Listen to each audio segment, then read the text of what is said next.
minutes. Welcome to everybody in our Facebook group as well as our YouTube channel. Good to have everyone on board. This is an exciting new venture. We have a lot in store for today's virtual mentorship session. As we're getting started, I'll let everybody get settled in, turn their webcams on, and feel free to we'll test mics out here in a second as well. So again, welcome to the Tuesday virtual mentorship session with the Business Academy. My name's Dangberg, for those that are hanging on for the first time. Oh, we got Jennifer on board here. What's going on? The team in this time. Awesome. Thanks for having your webcam on. Beautiful. Hey. This is our case manager, Megan. Hey, Megan. How's it going? Good, thanks. Perfect. And then Karina, Summer, feel free to turn your webcams on as well so we can see your lovely faces, and we'll get started here in a few minutes. Spine and Beyond is about ready to rock and roll too.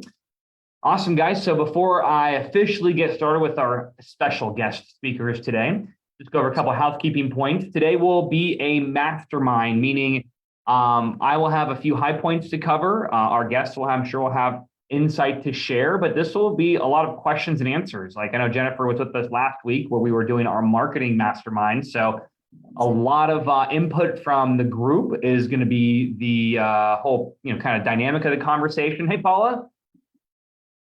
Welcome to the Zoom. Awesome. Leah, Karina, Summer, feel free to turn your webcams on there on your phones or on your computers.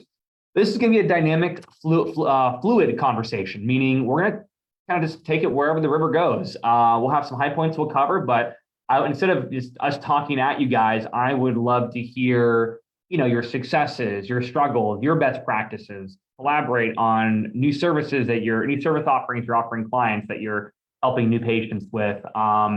Best ways to explain certain questions and objections the patient might have, or concerns or complaints or whatever it might be along the route. But as we kind of frame today's meeting, I would like to remind everybody here.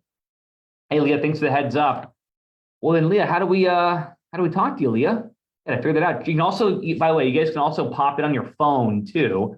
If your computer's not working okay, just take the link and go on your phone, and you can just hop in with that link as well right away into Zoom too. So that'll be another easy way. Hey, Karina, welcome. Very cool. Awesome. So I'll kind of frame a bit of the conversation today. One thing I've learned since being with the Business Academy over the last 10, 11 years is, for some reason, I don't know why, but major medical insurance companies, for some reason, they don't raise reimbursements year to year when they come out with new payer guidelines. They don't increase the amount of care you can give your patient and coverage year to year with their new payer guidelines they come out with. I don't know why. You guys are doing amazing work. It would make sense that if health insurance equaled healthcare, which is what they want us to think, politicians want us to think that, health insurance companies want us to think that you have a right to your healthcare, and that means you get health insurance. You pay, whatever it might be. They just keep taking money away from medical providers and chiropractors and physical therapists and everybody. And they reduce coverages. They reduce coverages for diagnosis. They reduce coverages for treatment. They reduce coverages for everything we do in our practices. And they sometimes don't even cover anything. And so because of that, I know in 2024, actually for the remainder of 2023, and then when the payer guidelines come out in 2024, they're not going to be magically giving you guys more money and giving you more coverage for the services you're doing in your office. But in fact, they're going to pull back. They're going to make it harder for you guys to run a profitable business based on the coverages they give. PIP in Florida isn't going to get any better. And again, Medicare is not going to be prescribing, covering more. So with that being said, I want to share that with you because I know we all are campaigning kind of against the big pharma cartel based on what they're doing with the services we have and on a grassroots level. But also, don't forget, many of us are connected to big insurance, and they do not have our best interest in mind, unfortunately. And sometimes they have to play their game. But at the end of the day, though, I want to make sure that you have the tools that you need to provide such an amazing, valuable service to your new patients and your existing patients that they are happy and willing and ready to invest time and money into those services themselves. And that's kind of the framework for today's conversation, the questions I want to get from you guys, the objections that patients are giving, when their insurance doesn't cover all their care that you're prescribing or recommending, or, so on and so forth, by bringing in people that are in the game every single day, offering services that are not covered by health insurance.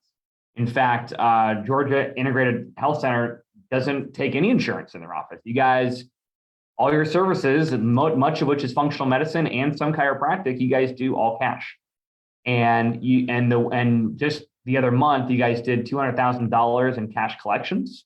It's incredible, which that just to me shows that you are like serving so many people at the highest level possible. And to see that you've been, serving people at this level for not only month after month, but year after year is impressive. And the biggest step you have to get over sometimes is that initial getting that initial new patient excited about moving forward and investing in their health. And because they're investing in it, then you get patients that are very committed to the program you guys offer. So with that being said, hey, Ashley, good to see you. Got upstate New York in the house.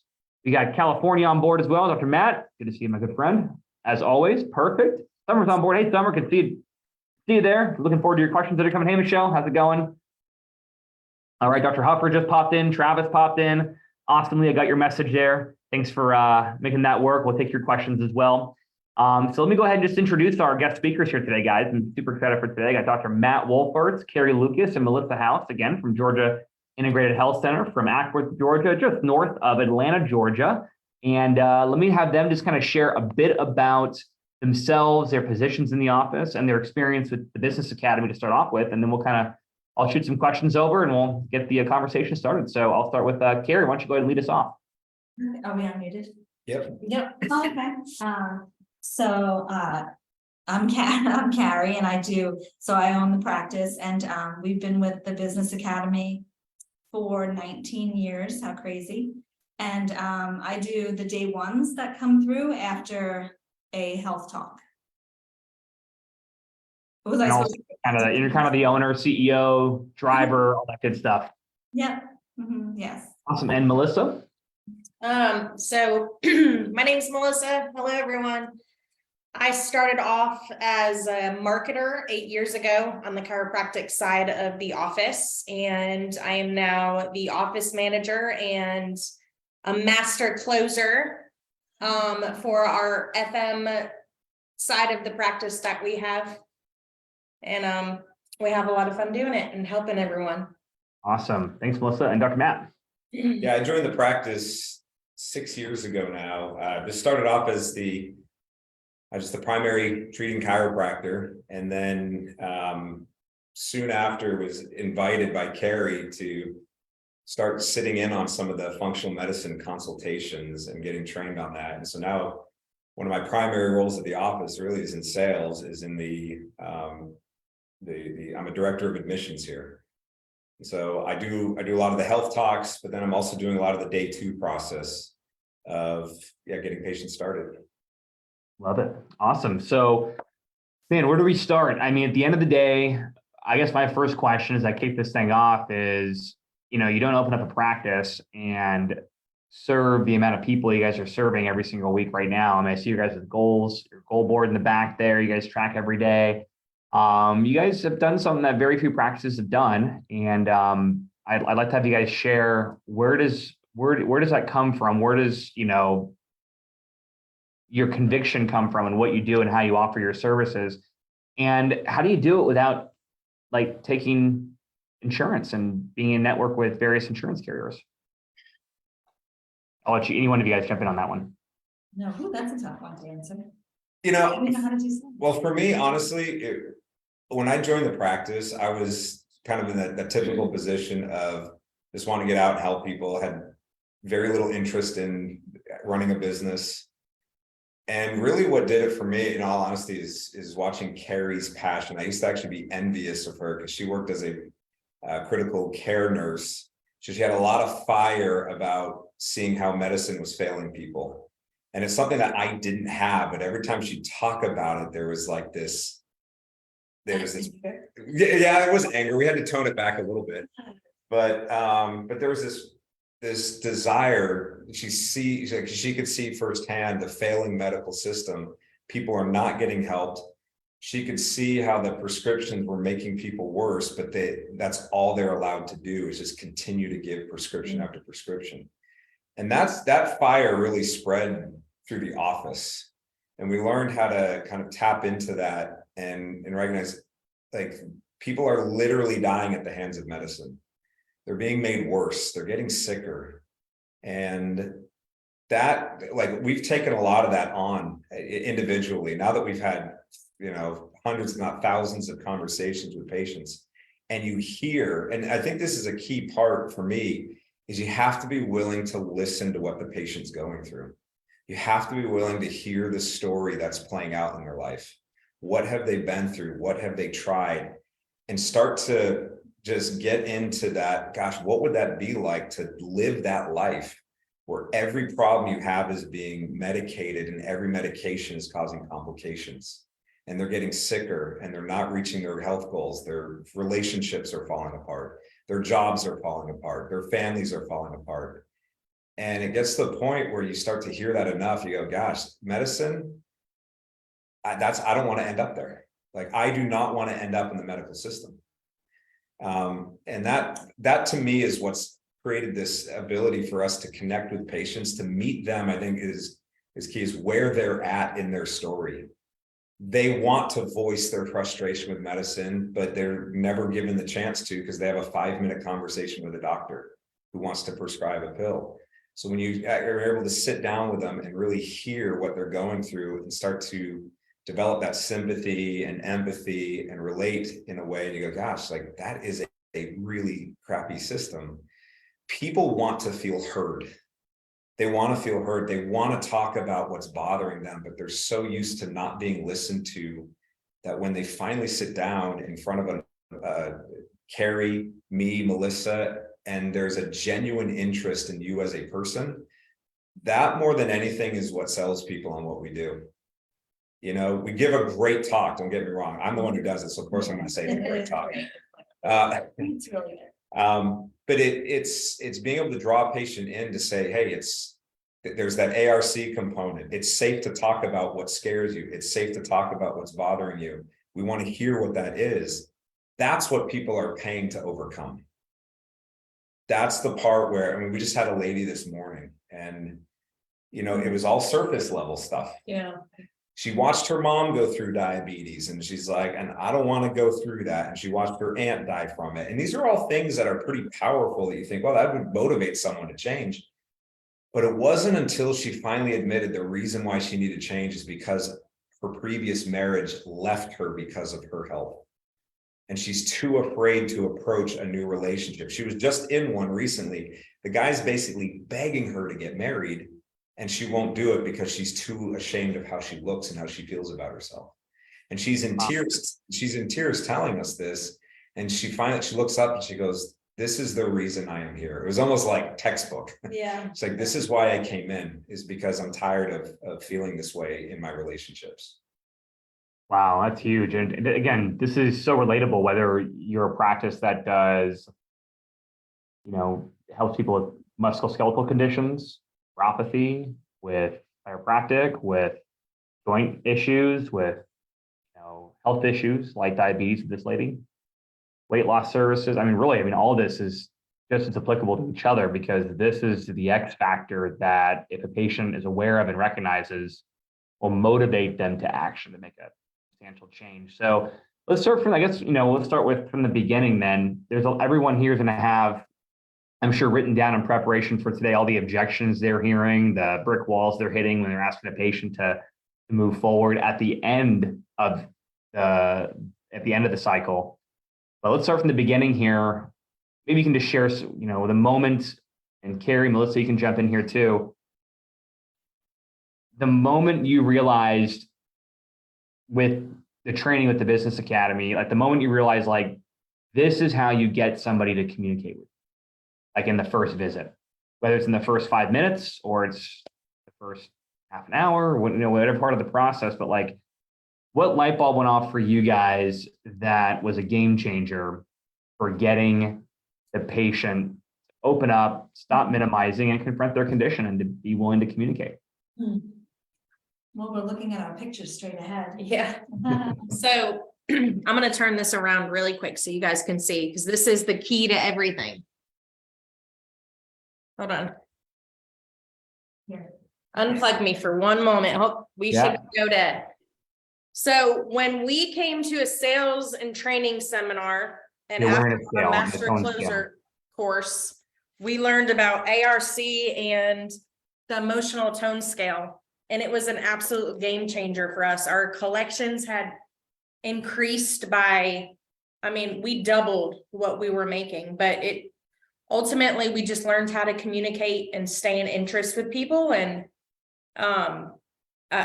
again, it changed everything for us. Mhm. Yeah, that's my big Okay, thing, yeah. interest. And then Carrie, for you, you got three things that were just mentioned, the ARC triangle, right? Affinity, reality, and communication. Those three things working together to build a relationship through communication, to really learn how do I connect with somebody. And then that in combination with learning the emotional tone scale inside and out, which most people here have been in some way at a seminar or in a course or a combination of all the above, have learned and applied it in life and with patients. And then you talk about the awareness scale. So you really good nuggets there, but tell us a bit about learning about the emotional tone scale. You've studied that thing, you've practiced it, you've gone through it over and over again over the last 19 years. How has that impacted your ability to get somebody excited from walking in the door to the end of the visit, end of the process? They're excited to move forward with care. How impactful has that been? Maybe you could share a bit more context with the group here. So with the day one, when they come in, I keep the interest really high. I've always done that. Like, I keep my interest really high, and my goal is to bring them up to my interest. So I do a lot of that, but, and then of course, ARC. So I want them to, I'm like an ally with them, kind of against what they're doing. So my nursing background comes in handy a lot with that. And then I do a lot of like pictures, and then we tie in the talk to the day one, and we keep everything congruent. So we're all talking about the same thing. So And between provider who's doing the talk and exam, you, Melissa, however the combination of who the patient's seeing, you guys are all communicating the same message. right, Mhm. right. But I mean, the biggest thing is my interest and getting them up to where I am. Definitely, I think. So then give us some high points. Again, I'm going to take questions from the crowd here in the group and everyone who took the time to be with us, but give us some pointers on a good day one. Right? Good day one, things we say, things we do to get the process started right, get the patient engaged and opening up, moving and raising their awareness on the severity of their condition. Give us some real good gold nuggets that we can take today before we go into objection handles and all that on the back end, but just from the first interaction, the first visit, to get somebody willing and open, at least understand the severity of how what they're going through is. So a lot of what we do is positioning. So that's a big thing. In the talk, Dr. Wolford's talks about who the appointment is for and who it's not for. So that it's not just, hey, come on in, we'll see what we can do. And so when I start the appointment out, I basically tell them who I am, what I do here. And the purpose of today is for me to really understand what they've been suffering with and going through. And then I'll make a determination if it's appropriate to move forward to the next step or not. We don't take every patient here. And he mentions that in the talk as well. We say we have to make sure that not only is it a good fit, but that we can see a clear path to a resolution of your health issues. So, and then I'll go through their history a little bit, and then I'll go off of that to find out like how it's affecting them in their daily life. And, you know, a lot of times they'll spew it, but other times, you know, you really have to work for it. But we do a lot of positioning, and then what we've done is, so when COVID happened, you know, that whole insane nonsense, when we had to do a lot of the in-office stuff, because we used to do a talk and then they would come in the office for a day two and we would start them. but we changed it. So they have to come in for a day 1 and a day 2. So that's how it became where I do the day 1s, then Melissa and Dr. Wolferts does the day 2s. So that's how we started doing that. So then we were like, all right, how do we, increase, giving like increased mass and things like that, and giving so that they understand. So then we started doing pamphlets, but we made them for functional medicine. And then that just evolved over time. So when, you see a light bulb go on with someone, when they really understand, but because you're showing them on paper. So we'll do a lot of things like with the tree. Yeah. So we utilize a tree. So I like to give the difference between medicine and then what we do, meaning pharmaceuticals, because healthcare, that's like an oxymoron. That's not even. So here I go. See, I get so frustrated. Go get it, girl. Come on. We want to feel the fire here. So now, anyway, so what we do is we'll explain how the different conditions are things that are diagnosable, right? So type 2 diabetes, thyroid issues, high blood pressure, obesity, brain fog, cognitive decline, IBS, and a lot of times medicine makes it where they're totally separate, like nothing's connected. But how can that be? Because you're living in one human body, right? And then we'll explain that, you can't see the root under the surface. You can't see the root of the tree under the surface. But the things that you can see up in the tree are the diagnosable conditions.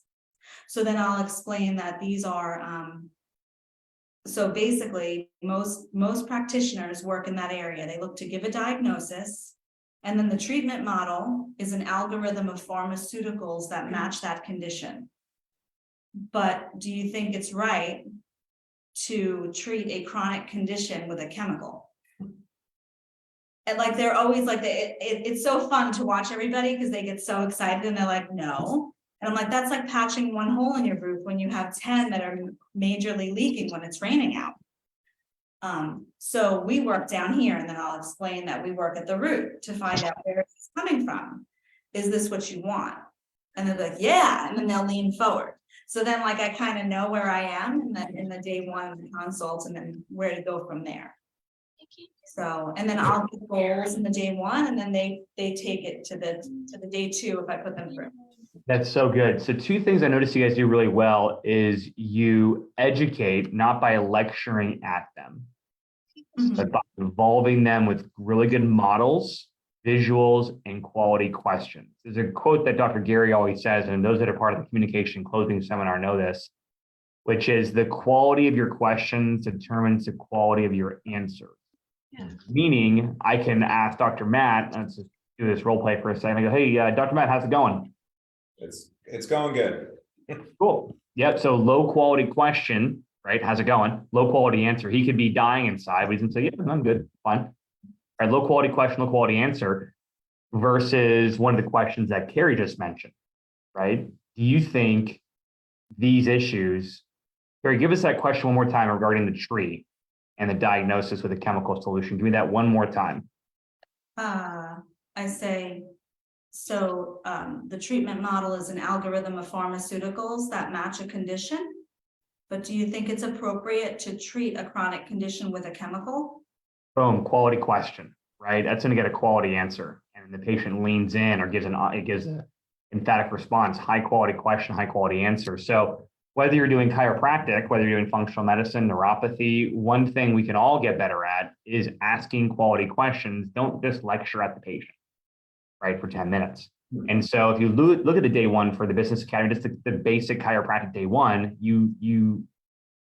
the value of the questions that are asked and the interaction of the visuals is a big part of what really empowers a patient to start thinking versus just you giving them the chiropractic lecture for 15 minutes. The other thing is it's a combination of that education Carrie's talking about and again, she can go over this in 5 or less minutes. These are just really impactful points that really touch somebody, but it's only going to be as valuable as the person is invested, in the conversation, meaning that's framed the right way. You're seeing if they're a candidate for care. It's almost like you're qualifying them if they're going to be qualified for your program, which Exactly what it is. That's what yeah. we do. And that's huge, right? The patient needs you're not just another healthcare facility, where you're just going to try to, lead and beg them to come to your practice. It's like, the patients that get the best results are the ones that are the most committed, and that's what you guys are establishing. So again, on the part of the process of doing history and consult and using ARC and getting building rapport with them is to get them engaged emotionally in this process, to look at beneath the surface a little more, which I think is really important. Got a couple questions here real fast here. If I can jump in, Dr. Matt, I'm gonna let you jump in with that question real quick, and then I'm gonna get to a few more here before we dive into day 2, but really good points, Carrie. Dr. Matt, you wanna unmute your microphone there for a second? Sure. Hey, by the way, I'm loving everything you guys are saying so far. Thank you for sharing. I have a nutritionist in my office, and we want to move into functional medicine. And how do you break up a day 1 and day 2? I mean, obviously, there's some similarities with chiropractic, obviously we'd take an x-ray day 1 and kind of end the day 1 there. And then day 2, we're going to do a report of findings. So is there a similar process with functional medicine? Are you doing labs in between day 1 and day 2? Because I mean, like, can you kind of break that up for me? What's done on day 1 and what's done on day 2? Yeah. So after I get their goals, then I tell them that I feel it's appropriate to move them to the next step. So that next appointment is with the doctor that I match you with and the director of admissions, Melissa. And I say that there's 3 requirements for that appointment. One is to check in again, just to make sure that their health is their number 1 priority at this point in their life. And then number 2 is they would need to get some of our testing. So then it depends on the patient. So everybody definitely gets blood work, but then if they're a thyroid patient, they'll usually get a hormone test. And then we have them come back for the day 2 with their spouse. That's not negotiable. So that's agreed upon before they even go for testing. Because the purpose of the testing is to see how we can help them and if we can accept them into our program. So then we do the testing. So the day 2, they'll be going over that testing. So if I understood you right, after you do their intake and education, you tell them they have to, 1, agree that their health is a top priority. 2, they got to agree to get blood work and possibly hormone testing or something else, depending. Yes. And 3, that's 4. 3, the spouse has to come. And if they meet all that requirement, then you schedule them for a day 2. That's correct. Yes. Okay, thank you. Yeah, if you've been with TBA and you learn about the awareness scale, like we follow that model where by the end of that visit, they really should be leaving with a slight fear of worsening. That they're not coming in just to go over labs, right? They're coming in because they need to see how bad they've gotten and that not going well for them. That really makes the difference because that's where we can pick up with them and move them. Makes sense. Yep, move them right up the awareness scale into need of change. We know that it's all been set up right. We know we've done our job. When after I go through the labs, the patient says, "What do I do now? I need to fix this. Like how do I get help?" If they're beating you to the punch. Yeah, that response doesn't come. We have to back. We're like, all right, we got to go back. Something's off. We're missing something here. Right. Thank you. Great. Good question. Awesome. If you guys are having light bulbs go off, feel free to jump in the chat there if you want, if you're more comfortable with that. Let me do a little bit of round robin here, and get to some questions and maybe some brick walls you're running into with patients. Maybe we can kind of diagnose or reverse engineer some of the issues you guys are running into with the services you offer to new patients in your office. Let me go to Jennifer. Jennifer, you were the first one in line here into the webinar. So I'm going to start off with you. You guys have been awesome with the Business Academy program. I know you're implementing a lot, but let me go to you guys first. I'll give you a free reign on questions or anything you're running into here. Your day 1 day. For us, I just find that our biggest thing is on our day 2, docs going over everything that's going on. They're all on board. They're like, yes, I want to get this taken care of. I understand. And then when we present the plan and they actually see the pricing, all of a sudden, like, price they're like, oh, no, I can't afford that. I can't afford that. And like, they don't want to do anything. They're just like, and we just feel like that's what we're running into a lot. Typically, that happens when you're not pulling out the objections beforehand. That's right. So there's certain, are you following like TBA's day 2 process? Megan just did the training like literally like a week or so ago. So we're slowly like implementing all of those things. So you're probably better to answer that question. The important thing to do is to pull out. So the way that TBA has it in their course is you pull out all of those objections, because it's not a money objection. It has nothing to do with money. It's the value. The patient's not seeing the value. So the ruin, any other objections have not been put out onto the table at that point. And like there's certain questions that can be asked in the course that draws out all of that before the money even is brought up, to where there's no question whatsoever for the patient to move forward at that point. I'll even add to that too. It's a great point, and I'll give you some tangible things you could self-diagnose with here as you guys are implementing the process. Because what Melissa's saying is spot on. Number one thing, did we get that patient to the point where they are doing it for more than just? So do we get their ruin? So whenever we use the word ruin, I'm just going to break it down real simply for everybody here. Some of you guys, this might be a bit redundant, but I think it's just worth saying. The ruin is what is ruining the person's life, essentially the unwanted condition that they want to solve. I can think of that into 3 buckets. One, it's their symptom. That's all your OPQRST. That's all the things that are done in their intake form. That's their left hip pain. That's their knee pain. That's the headaches, the migraines they get, whatever their symptomology is. But it doesn't end there. That's where it starts. Beneath that, there's something the patient wants to do that's important to them, people they want to be with. There's some kind of activity or thing, or there's something beyond their pain that they can't do anymore, can't do as much of, or they're afraid to do, they're insecure about doing, or they're too much in pain to do it anymore, and it's important to them.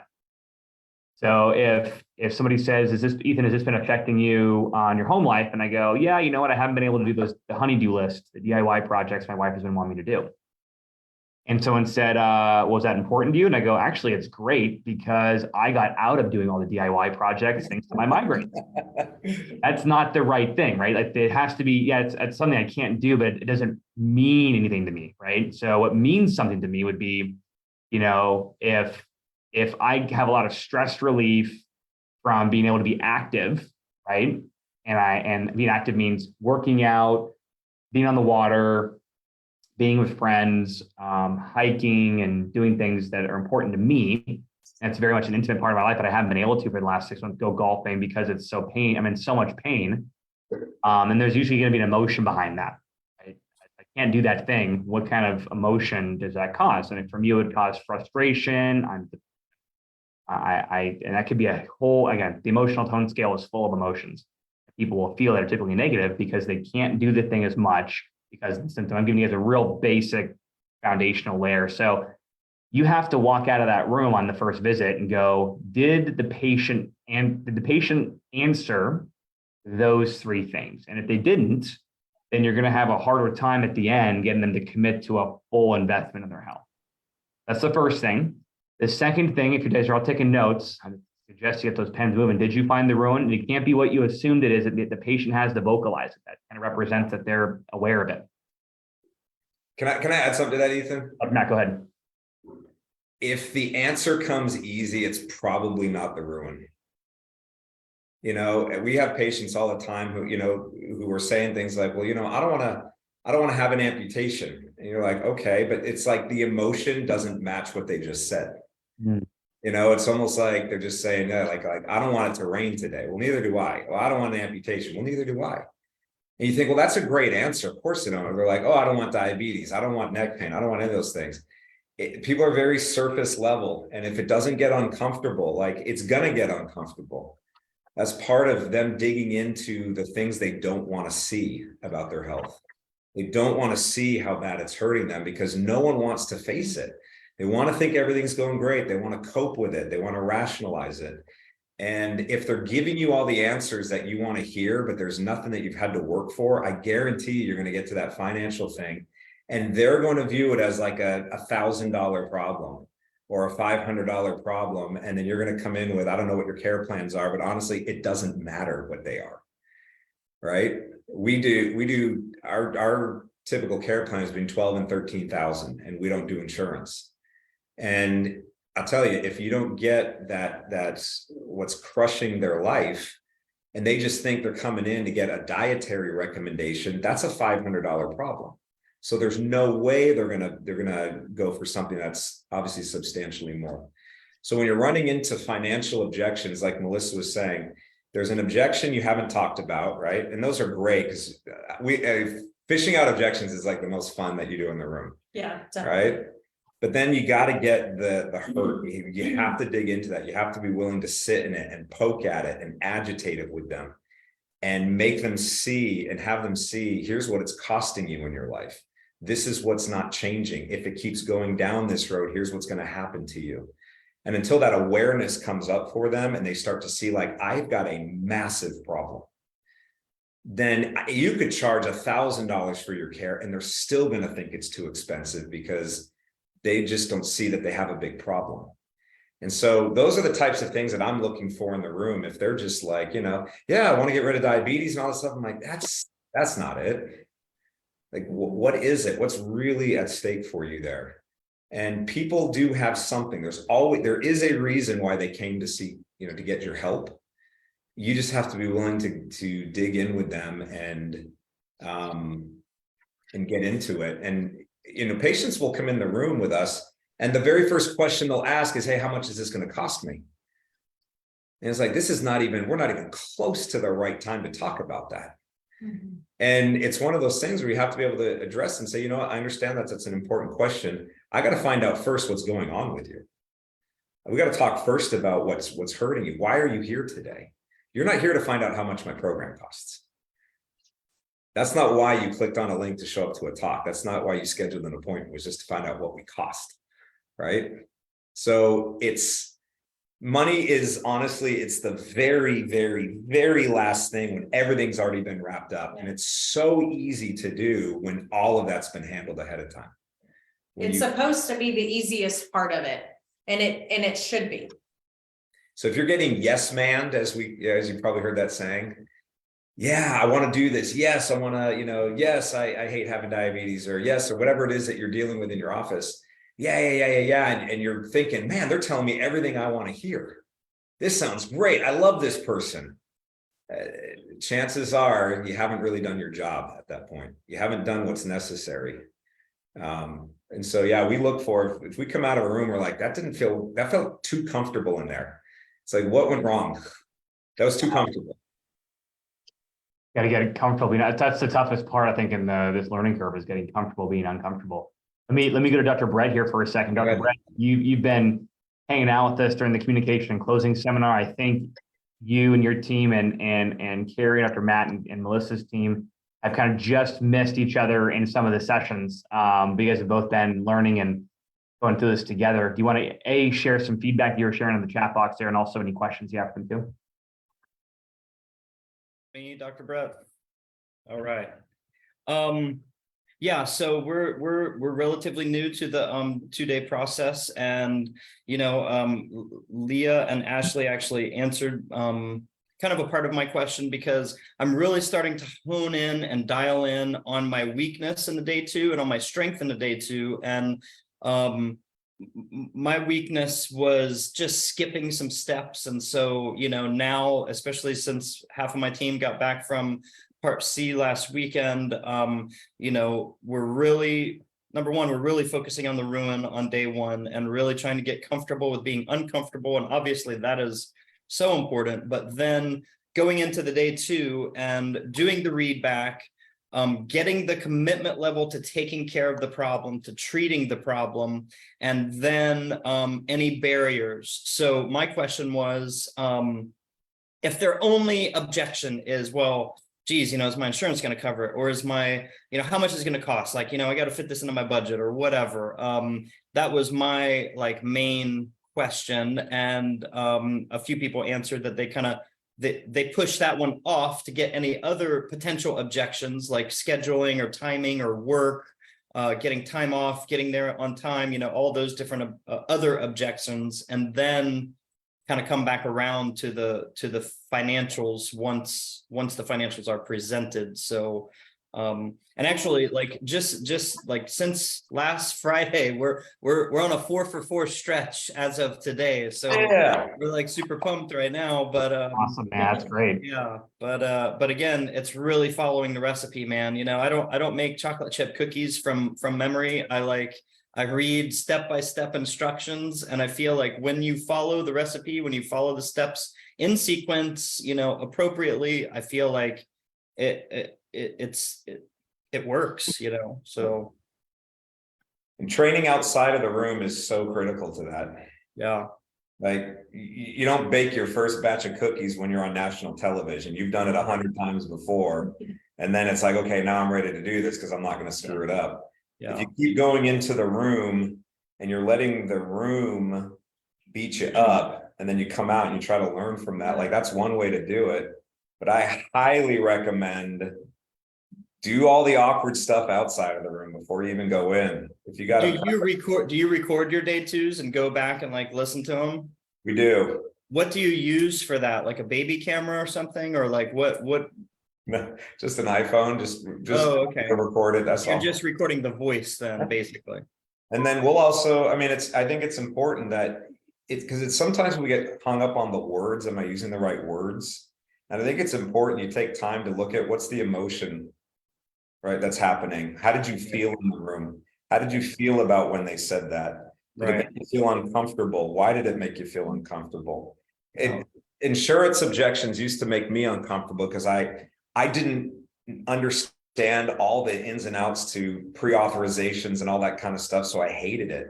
And it always would come out awkward. And now when patients when it gets to the point where I know, okay, we can talk about insurance. I'm like, well, is my insurance going to cover this? It's simple to say, gosh, I wish it would. I can't guarantee that it will. And that's actually why we're not even in network. Because we can't guarantee that they'll do anything. Right? Their job is to save a whole bunch of money. Right. And up to this point, that's what you've been using. And they'll keep writing prescriptions for you. They'll play doctor, they'll cover your surgeries, but if that's what you're trying to avoid, then we have to do a different route. And that's what we're going to do here. But that took rehearsing it outside the room. And like, how do I really feel about insurance? And I love it. I love when they're like, hey, is insurance? I'm like, no, it's not. And we're not even going to try. Right. And they're like, okay. Let me role play this with you for a second. I think everyone needs to hear this because this is such a powerful response, especially if you've built a relationship with this patient over the last, hour, 2 hours, or, a couple of visits, however long you've been with them. I don't want to do anything that my insurance isn't going to cover, right? That's what patients like to say a lot, or whatever. That's something regarding insurance and wanting to use their insurance. And Dr. Matt, you shared at one of our communication closing seminars a really great response to that. Maybe you can kind of paraphrase that again. Because you guys have in the past that would be impactful for the patient. Sure. I mean, everyone wants insurance to pay for things, right? We'd love it if they would, but here's the reality. Insurance is there to save money. That's what they're there for, right? Sometimes ask them a question. Have you ever known someone who needed a test, but the doctor didn't allow it because the insurance company didn't allow it? Well, oh yeah. Have you ever needed a test, but they put it off for months and months and months waiting for an approval? Yeah. So all that time you've been getting sicker and sicker and sicker. And how has the insurance company helped you deal with that? So there's a few different ways that you can spin that, but now they're like, hey, is my insurance going to cover this? It's like, look, I wish they would, but we're not going to wait to see if they will. We got to get you, let's get this started. Let's get you well, right? Insurance will pay for your meds. Is that what you want to do? No, that's what you've been doing. Insurance will pay for your dialysis. Do you want to go on dialysis? Is that what you want? No. Yeah, I didn't think you did. Right. These are all things they've already said. So I'm not just giving them things they haven't already expressed. And most people now we're finding will just agree with us at that point. They don't even fight it. They're like, yeah, insurance never does really anything. Insurance has allowed you to get to this point. Yeah. Right. That's the key part. You are where you're at today in front of us because of your insurance. because of it. So powerful. And people get that. I mean, and that goes back to, this is the key point I'd like you to also mention as well, or discuss a bit.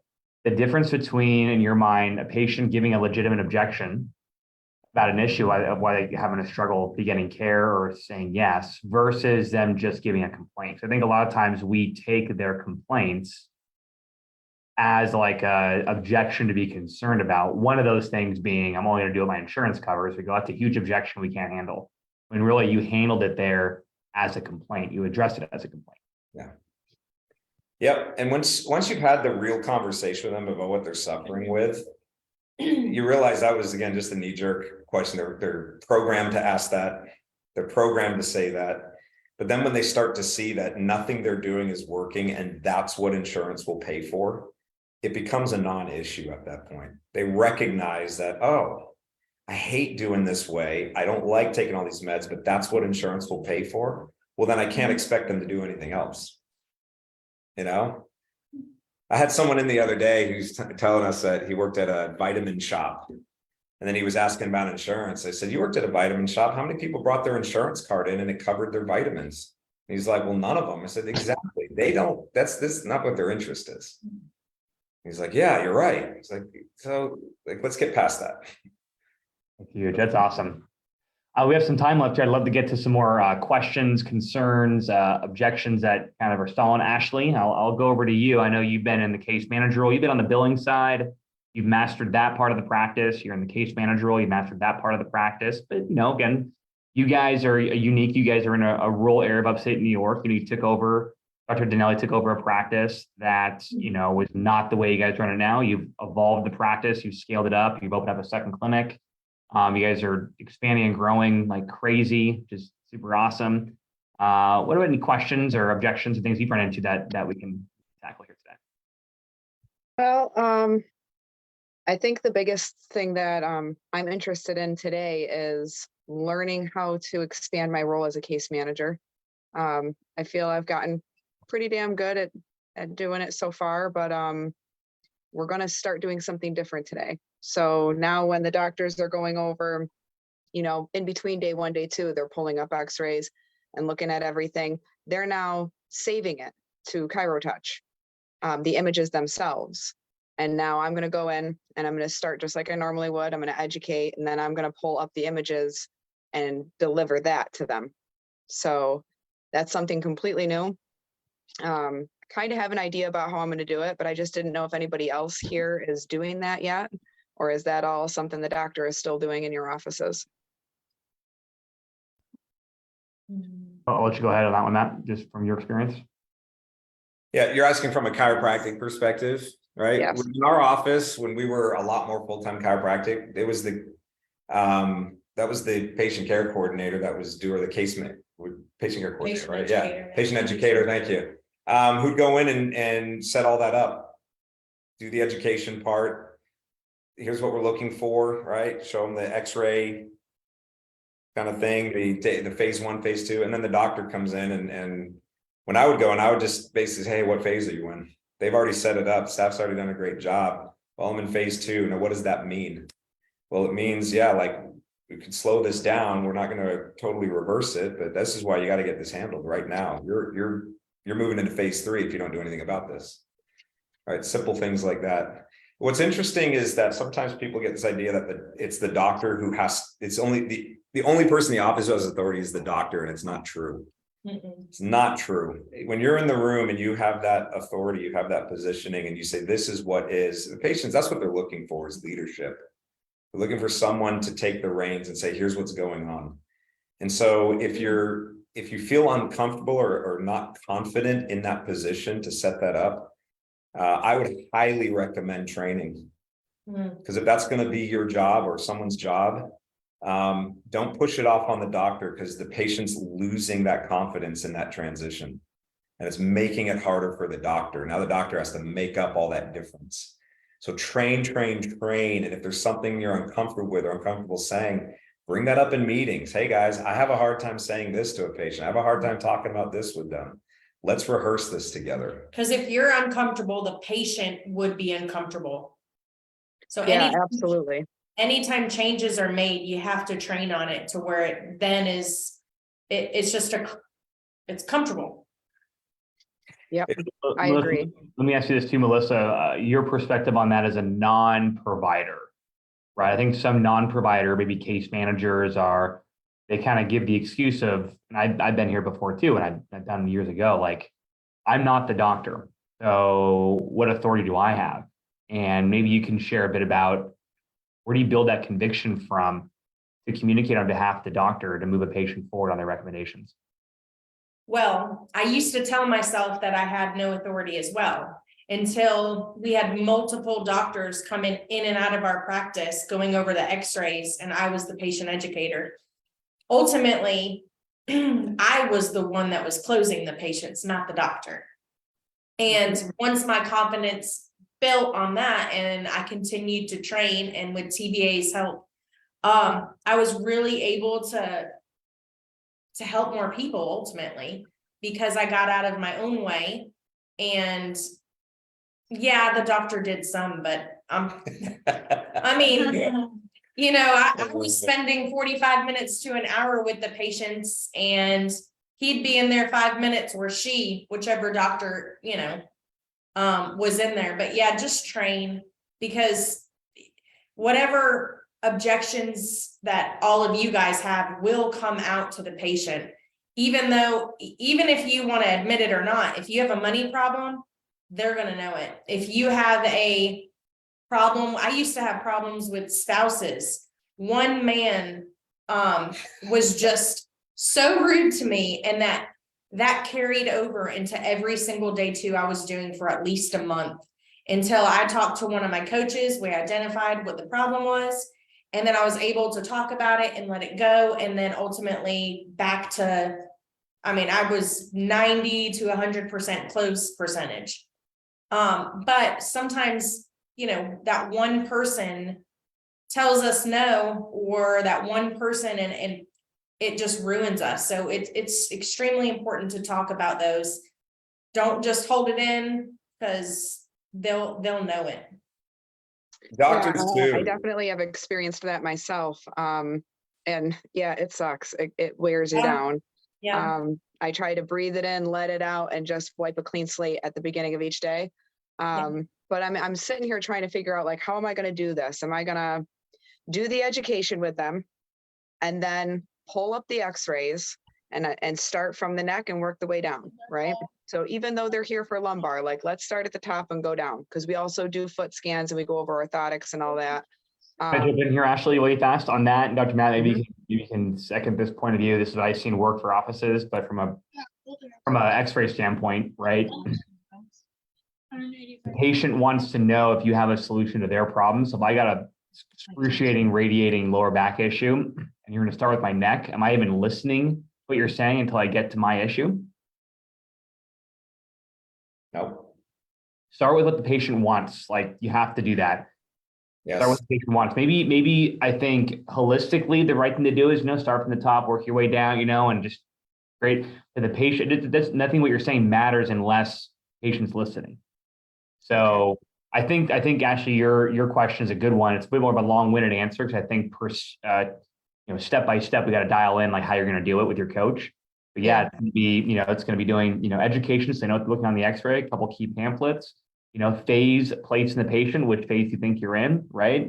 Good, this is where you're at. You start with the area of major complaint, you work that over. You got to be really comfortable though, keeping it simple and being confident in explaining to the patient the doctor's diagnosis without getting complicated into wordy, but bringing it right to the patient's ruin, which will be, I think, really key. But all I can say, see if I can answer a previous question really fast, guys, is to Jennifer's point and Megan's point, ruin. Also, you guys got to make sure you're doing your read back. Do that, right? A lot of you guys are skipping on that. The read back is key. If you're missing that, they're going to give you objections at the end. Yep. Commitment question, right? Dr. Mack said too, like Dr. Matt covered that commitment question 1 to 10. Don't skip over it. Those two things, read back and that commitment question following the awareness scale, is going to be crucial. So maybe you practiced it and you kind of let it go by the wayside, not sure. But I would 100% just make sure, did I find a ruin? The patient say it? Are they at a slight fear of worsening? Did I do a read back at the end of the report? Did I get them to a 10? before I started, moving forward, before I started doing a presentation to care clients. There's a couple of things I wanted to mention there before we get there. Yeah, it's the same. Actually, first of all, to your point, doctors go through this struggle too. I just talked with the doctor the other day who said he has a hard time even referring to himself as doctor. He hasn't quite accepted the fact that he has that title. I was like, it's an identity issue. For some reason, we all go through it. And it doesn't matter what role you play in the office, everyone goes through that feeling of inadequate. And it's until you train yourself up to that level. I've heard it say, people don't rise to the occasion, they sink to the level of their training, is what happens. And so if you're sinking to an area where you're like, gosh, I can't get over this, you got to train that up. You just got to spend the time, put in the reps outside of the room until it becomes like, all right, I got this. And then to Ethan's point, I see this, Melissa is really good at correcting me on this. And so those of you who feel like maybe you need an assistant to work through some of these cases with, I definitely recommend it. So you're not trying to think of it on your own. When I go into a room, and x-rays are one thing, but when you got to go over 10 pages of labs with someone, it's very easy to lose them. And so once we found out why they're there, that's the whole point of the labs, becomes to connect what markers equate to their problem. And that's the only ones I really talk about. Yes, they've got 15 different things that are happening, but it's like, that doesn't matter because they're here to find out why they've got this. So I'm going to go right to that. Here's what's going on. This is why your marriage is falling apart. This is why you can't be a mom to your kids. This is why you lost your job. It's this right here. This is what's not being fixed. We fix this and your life's going to be different. That's the part where now they're paying attention. And then you can add in other things. Oh, and by the way, here's what else is going on, right? Your neck's totally screwed up. So, it's not just the back problem you got now. Now you're poking at their problem, making it worse. And now they're going, oh my gosh, I got to do. When you present that treatment plan now and the cost comes, now they've got value. There is mass there. They've connected. You see my problem. You're also showing me other problems. This is a huge thing. I got to get this taken care of. Where do I sign? What do I pay with? Do you have payment? I saw questions about payment options. If you're going to do cash like we do, yeah, you have to have a lot of payment options available. Different options for people who have great credit, people who have crappy credit, people who have all sorts of scenarios. But you make that available and you can just, hey, let's do this, let's do this. And it's just that momentum. It's that progress that the patient gets to, you're taking them right through. Just smooth process. I love that. I know some of you guys have to bounce here in about 1 minute, but I will, if you guys have a few more minutes, I will stick around past 4 o'clock Eastern, since this is really rich stuff here. Can you guys share a bit quickly your Carrie, maybe you can share this, Dr. Matt, Melissa, same thing, you keep saying training, right? And so this is training, right? But this is good discussion. I think this is good discussion to get to, some resolutions on a few things. But, Melissa, how much training have you gone through? What certifications at the Business Academy have you done? I mean, Carrie, Dr. Matt, maybe you can elaborate a bit more on that. Let's see. I started off as a little scared marketer, going to different businesses. So I did the marketing course.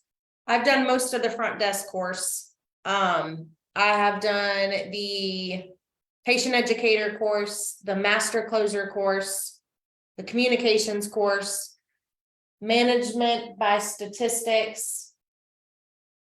I'm on the formulas for business success right now. And we've done a ton of the sales and communication, the seminars, which are, amazing. And Carrie, do you want to share yours? 19 years. I guess you stick around for a reason, huh? Yeah. Let's see. I did, front desk, then marketing. Then I did ROS, so patient education. Then I did the finances. I did all the executive stuff, management basics, formulas for business success, management by statistics, executive basics. Gosh, there's so many. The whole lineup, the whole deal. Yeah. And then, every time we have a sales training, you guys are always up for that. Dr. Matt, how has the communication and closing seminar been for you? You guys have attended live stream, you've attended mostly in person. That's the part where the communication is what's changed our practice. Yes. That's what's done it. right? Because that's what taught us like the nuts and bolts to talking with people, how to get them to open up, how to get them to the place where they're ready to close, right? How do you connect with someone who's defiant? How do you connect with someone who's numb? How do you connect with someone who's apathetic? How do you connect with someone who has failed at everything and they're afraid to try something new, right? But then also on the flip side, how do you connect with someone who's like super bubbly and their health's being destroyed? And you're like, well, okay, how do I talk to this person? It's a very, very different communication. So I mean, we've done so many of these trainings. The staff always is like, are you bringing home another yellow notepad? Because I always take your guys the yellow notepad and I've got tons of them, stacks of them, right? Yeah. And the first 3 or 4 pages have notes. And that's all. And then it's like the rest is empty, but I just take those notes and I've got more. But it's when we talk about training, like I feel like the courses that's like the fire hose, right? That's how you get exposed to it. But then you have to do it every day. Like if you're not having, weekly meetings to train, if you're not daily looking at something, how do I get better at this? You're missing a huge opportunity that could instantly, I mean, we would go to communication stuff and come back the next week and our numbers would change. Like it's that quick. It's not like, well, I got to try this for months and months and months to get good at it. It's like you apply it and then it works. And then you have to get used to applying it because it's super easy to do it one time and then abandon it. And then try to figure out, why is this not working again? And it's like, well, you're not doing what you did before.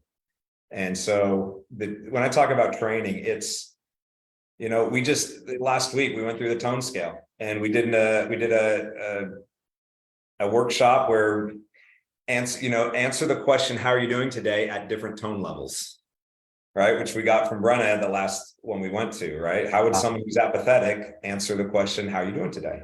How would someone who's angry answer, how are you doing today? And it gives you a chance to feel what that person feels like, but also recognize, okay, that's what that looks like. So now I know exactly what that is. If you get that tone scale down, if you get the awareness scale down, those two alone are worth their weight in gold. That's awesome. I love it. You guys got a couple more minutes for a few more questions? Sure. Yeah. All right, let me jump over to, hey, Summer, thanks for hanging out with us today. Appreciate it. You got any questions? You want to jump in? Any impossible brick wall if you've been running into with new patients you want to run by the group here? A lot. I don't have time for it on this, but my main issue is I haven't really been able to get anybody to commit financially. I feel like I'm doing 50% at least what we've been talking about today. And I definitely wait till the end to talk about the financial piece. And then I talk about payments and, I have the scale of 1 to 10, you said it was 10. So you should be willing to put, hang on a second, the effort into it. I have a better skill than that, but and then they leave and they don't commit. And then I follow up within 3 days. I follow up 3 times. So, the first and then 2 more times. So I don't know how to get them to seal the deal is my problem. And also my problem right now is just getting new patients into the clinic, but I'm also a little different than I don't have any chiropractic. I'm basically non-farm pain management with regenerative therapies and Synexus. So I don't have, and I'm using a little bit of a functional medicine aspect as far as getting inflammation out of the body moving forward. So I'm torn. I don't know, I don't know how to get people to say, yeah, let's do it. Cause it's always the money, right? Nobody can afford it. Ooh, that's a lot of money. And insurance doesn't pay for it. And I kind of said what you said. Well, they don't. And I wish my insurance would pay for my one ointment and that I need a year, but they don't do it. So I don't know. I would go back and do you feel like you're really getting the ruin out on the table? Yeah, I do. I mean, I'm spending like an hour with these people on a free consultation. Also, I'm not even charging them for the consultation. So I really feel like I dig into the root or, try to get to the root initially so that I can go ahead and start talking about that with them. And give them a sensation of, or a sense of, yeah, I mean, you're not going to get better and you're going to end up needing a knee replacement or whatever. they just kind of look at me and shake their head and say they need to think about it. Let me ask you this question. When you're going to go over the financials, do you ever feel uncertain about it? Like, does it, what do I mean by that? Does it ever feel like you're like, all right, I hope this works? Yeah. Well, I'm thinking to myself, oh my God, they're thinking this is a lot of money. Yeah. I mean, of course, I'm in my own head about it, because it is a lot of money. But I try not to show that, and I try not to say, is that okay? I mean, I don't do that, but it's like, and I'm aware that this is a lot of money for you, but you're also investing in XYZ. Sure. And I think even Dr. Rademacher even said that it's okay to say, hey, look, I get it. It's a lot of money, but you Yeah. said on a scale of 10, you're a 10 on willing to put the work into it. The thing that I would say is there's still something missing though, right? You should feel when you're going to go present the financials, super confident, like this is a done deal. Like the close has already happened. They're already done. The money part is just, this is the exchange as you'll hear, like this is just them saying, okay, now in order to like, you've basically proven to me that, yeah, you want in. So here's the exchange that has to happen for you to be in. And if there's ever that, because when you do this enough, we're to that point where we know, nope, this person's not ready yet. If we do the financials, they're going to say no. Yeah. And you can feel that. But it's so important to see the value in what you do. Yes. Like how much are your care plans? They range depending. So I start at 4,800 and it goes up to 13,000. Okay, so the way that I'm looking at each and every case, so ours are typically 13,000, no more, no less, usually. But if we are allowing someone to have their marriage back, or if you were allowing a mother to be able to be present at her son's school activities, or a grandmother to interact with their children, that's worth $13,000. Is there two? Yeah.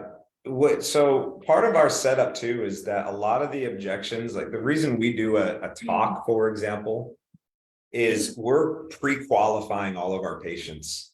We take all the stuff that we hear in day 1 and day 2 that we don't like. They're like, gosh, I hate it when a patient says this or does this, and figure a way to put that into a talk. Let me educate people. And let me just knock all of these nonsense things that people do down at the talk. So by the time they show up to that appointment, they're already somewhat out of their own way at that point. All right. We never give away free consults anymore for that reason, because we want to start instilling value that no, you got to pay to participate in this process. Now, we don't charge a lot for that consult, but I tell them at the talk, look, we're going to set aside an hour like you're doing, and you're going to pay for it. So you value that time. So it's already starting to create that conversation around value, and that they have to come committed. They have to come ready to play. But then it all comes down to also what Melissa's saying is when you get into that day 1 process and you really start to listen and communicate, you'll know when people are giving you surface answers and they're just yesing you. And you'll find that there's probably times where you're leading them on in the conversation. You're telling them what you want them to say. You're telling them what you want to hear. Then they repeat that back to you and you think, oh, awesome, this person's ready to get started. Do you do a day 1 and a day 2? Well, my day 2 is typically my follow-up to see if they're have any questions or concerns, or if I can discuss, answer anything else to kind of say, yeah, I'm ready to do this. And it's not helped. Yeah. We So position. an in-office day 2, well, that's not completely, yeah, it is true. So for day 1 is the free consultation. Day 2 is in hopes that I can answer any questions and I say, any questions or concerns, anything else I can explain before they leave on that consultation. They say no. I ask them again on that follow-up. And then of course the follow-up is hoping that they're going to come back in. And I even have a couple of billable services that I offer on the consultation anyway. So even, they could still technically come in for that, but They don't And I'm really not have time to have a fear of worsening. Yeah. they Because don't. all of it's combined in one appointment. So they're not Mhm. necessarily, you're giving them a solution to the problem the same day that they're coming in. So they're not having time to like think, oh my gosh, I hope this place can help me. So you're gonna Yeah. get a lot of, I need to think about it because it's a lot of information and a lot to process in one visit. Yes, you're Good right. point. Hmm. I think too, Summer, it's awesome having you on board. Thanks for jumping in today. You know, again, if I look at some of the process is very technique or system based, like making sure you're doing, you know, that your process is 2 days or that it has certain elements to it. Other things I think that we're all probably picking up from the 3 guests we have today is, you know, they've trained a lot on this process with this program, and there's a lot of intangible, well, I'll say first thing, mindset is the first thing. The second thing is a lot of intangible communication skills that aren't, it's not readily, I think it's not readily able to be picked up here in a Zoom session, which is what they're saying, how you're connecting to a patient when they're saying certain things and how you're, the things that you don't, that talking doesn't do, that how you empathize, how you understand different personalities, how you work and chuck and jive with the wave of the conversation. That's the second thing. And of course, the third thing behind that is, I think, what we're discussing here, which is, you know, how do I handle this concern and this objection and get them more committed? I think a lot of it does come down to training, you know. So this discussion hopefully is enlightening to give you a path forward and provide value. And then I can only implore, you know, as somebody who's looking to improve themselves professionally and personally, you know, the Business Academy training on all fronts is really what will help, you know, resolve the first 2 points, mindset, and then the soft skills that it takes to really move that person forward. Yes, You'll you. find you can get away with saying all sorts of things once you're in real communication with the patient. You start to realize that what you hear someone say something, you're like, gosh, I could never say that. And then you find yourself saying those things and it works. And the challenge is to get out of the mindset of thinking, what's the script that I need, right? Scripts are important because they give you a framework, but these intangibles that Ethan was just talking about are what set that up, that make the conversation work, that get you to see that this person across from you is not being fully honest with me right now.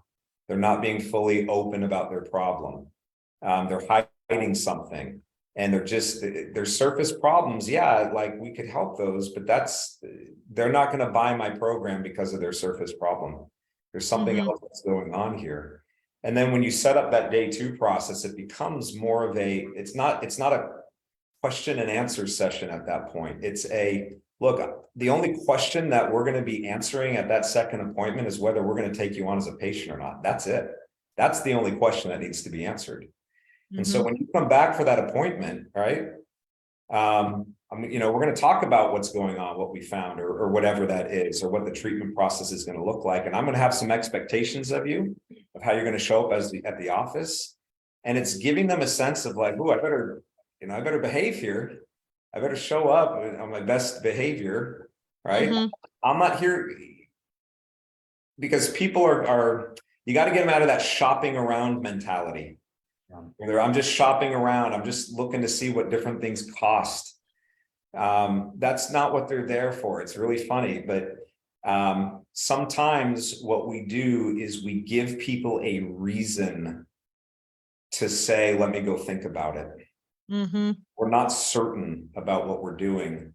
We're asking them, hey, is there anything you're worried or concerned about, as though they should be worried or concerned about something. And now it's giving them, now they're like, well, hold on, let me think about if there's something I should be. Instead of, here's what it is, here's what's going on. What would stop you from being successful at accomplishing this, right? The only time I ever ask, if, you know, did that make sense? Is when I'm going through some lab work, just because I know some things people haven't heard. That's it. Like, hey, did that make sense to you? Let me make sure you understand, but it's more, I want to make sure you understand what your problem is, right? You're not asking that question every 2 minutes to verify your insecurity in yourself. Yeah. And record yourself. That way you can hear it, because, you know, once you hear yourself, it's a totally different, like, you're like, gosh, that was so stupid. I shouldn't have said that. And then Yeah. you're able to correct it from there. Said that even without recording myself. Yeah, you'll hear I think I your- said that without recording myself. you'll hear your uncertainty too. You'll hear the areas where you're hemming and hawing to give an answer. Yeah. And that's where you go, okay, I need to button that up. I got to figure out how to answer that straightforward. I hemmed and hawed with insurance, like I said before, and it always, then people, you know what people would tell me? Well, I need to go home and call my insurance and see if they're going to cover this or not. Yes. Right? Obnoxious. That's Mhm. because I didn't provide the leadership of certainty to say, look, here's how we do it. This is what's going on. So it gave them an out. It gave them a feeling of like, oh, well, maybe I shouldn't trust what he's saying because he doesn't seem like he knows what he's talking about. Mm-hmm. And that's where it can all change. And we've had patients where the whole day 2 process is we don't, like you hardly go over labs. It's just they're hurt. They're in tears. They're begging for help. I don't know where else to go. I need help. And it's like, well, I see why you need help. Let's get you going. We had a guy the other day, it was pretty funny because he was the son of the potential patient. The son and the daughter were both here. And he came in with his arms crossed at the first, let's say first 15, 20 minutes. By 40, 45 minutes in, he was saying, I don't even know what you guys do here yet, but I want to be a patient.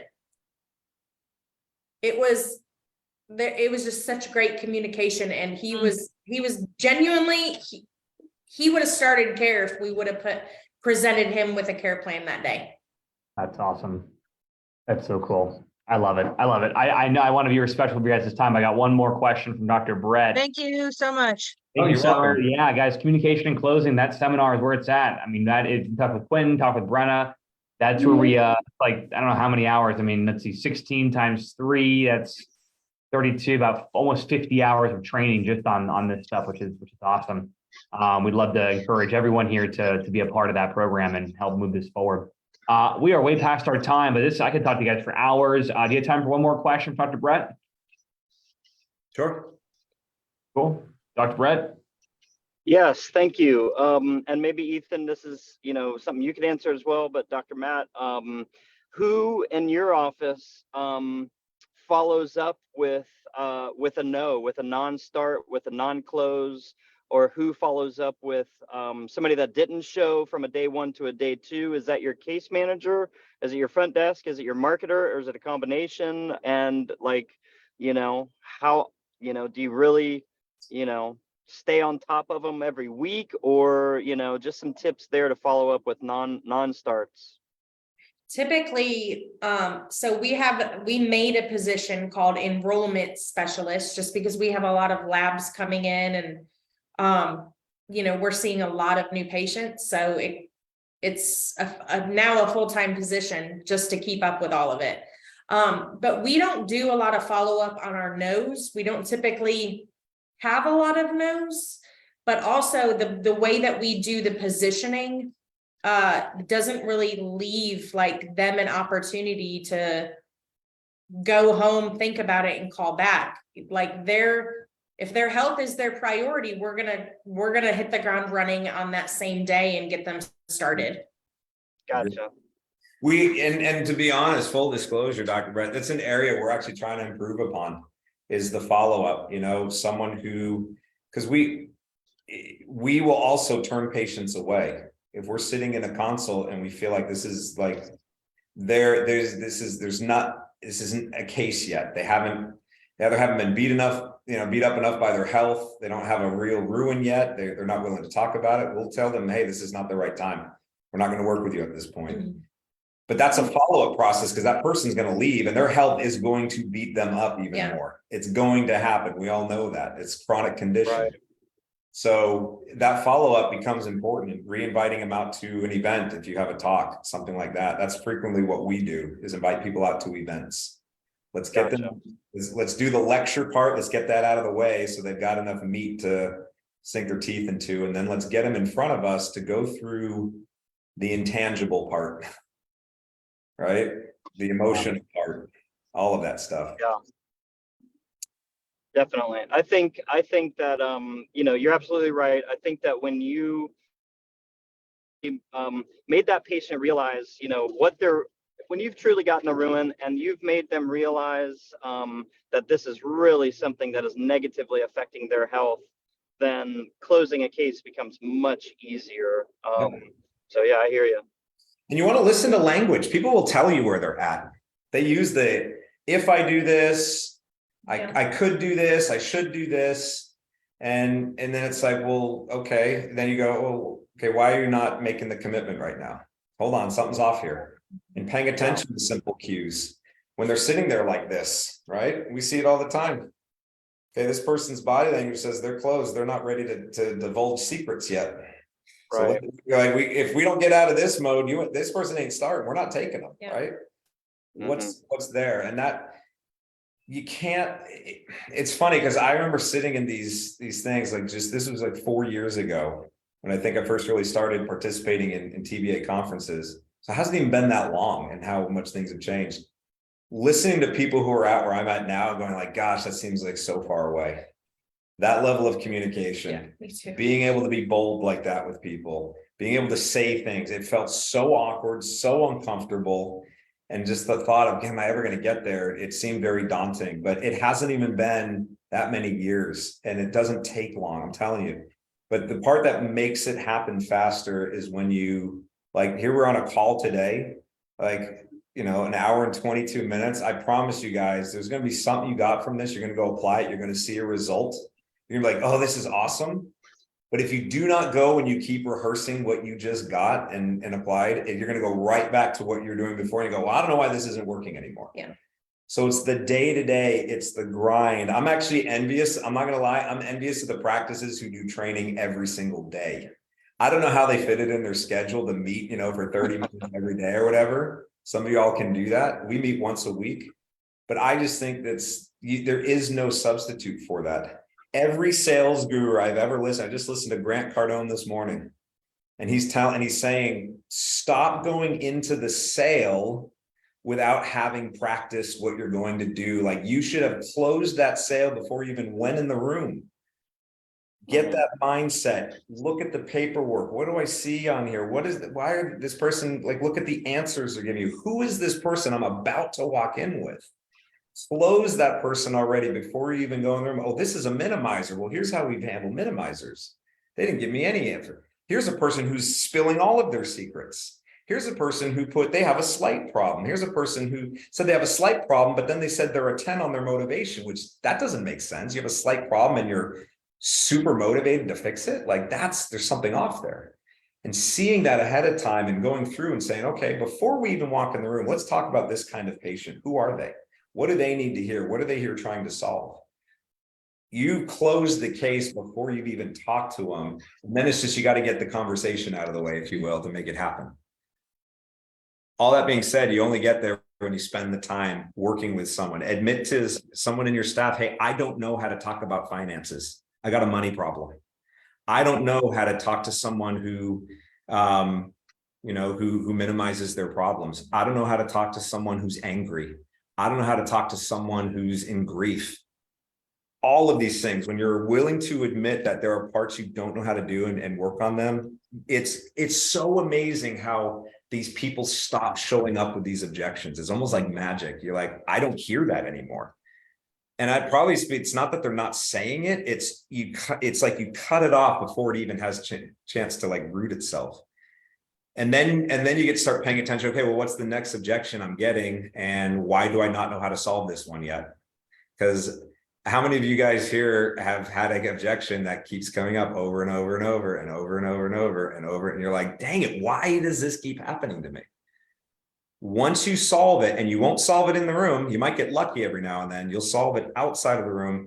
Then when you go in and you knock it down, you slay that Goliath, it's like, oh my gosh, that was so easy. Best feeling ever. It is the best feeling. And you gotta find out whose objection is that really. Is that all these patients' objections, or is it yours? You know? Yeah. True. Yeah, so true. I think I can share my screen here, guys. If you want more of this is just getting you fired up and solving problems. I did a really awesome podcast with Dr. Matt a few months ago. We released it a couple weeks ago. I'm going to share my screen so you guys can find it on YouTube or on Spotify.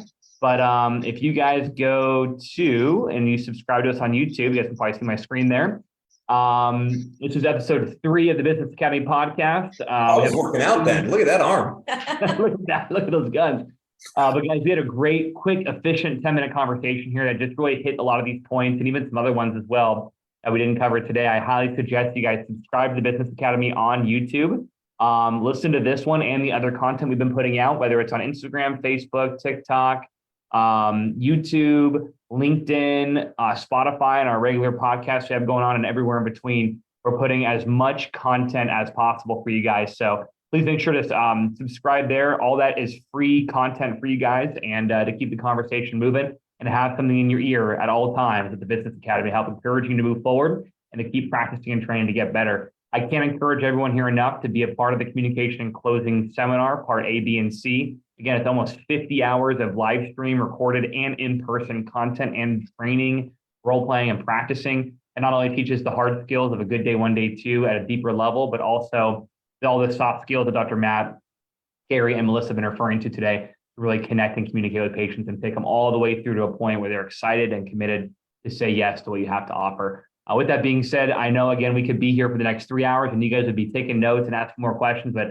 at this point, we must let them get back to serving more people. Dr. Matt and Melissa, thank you not only for your first hour, but thank you for the extra half hour and investing close to an hour and a half with everybody here today out of your very busy day, guys. I want to have everyone here just give Dr. Matt and Melissa and Carrie a round of applause for their time. Thank you guys for being here. We really appreciate it. We just Yes, want you thank guys you to be guys so much. successful. We just want you to be successful. pleasure. That's it. Awesome. We still have hard days. And every day you're getting better. Those are the days that make you. Keep working. I'm gonna save this quote for myself. Dr. Matt, you said people don't usually rise to the occasion. They Sink People to don't- the level of their training. sink to the level of their training. Guys, I want you guys to remember that, invest in your training. And training is more than just, watching this kind of a Zoom or listening to a book. It's getting in there and getting the trenches and practicing and investing in yourself in every way possible. So invest in yourself, invest in your training for you and your entire team. I'm telling you, we'll take this thing to the next level. Dr. Matt, Melissa, thank you once again. Until next time, really appreciate it, guys. You're welcome. Bye, guys. All right, guys, take care. We'll go ahead and see you at our next training. We'll rock and roll for our virtual mentorship session every Tuesday, 12 o'clock Pacific, 3 o'clock Eastern. We'll see you guys in the next one. Take care now. Bye.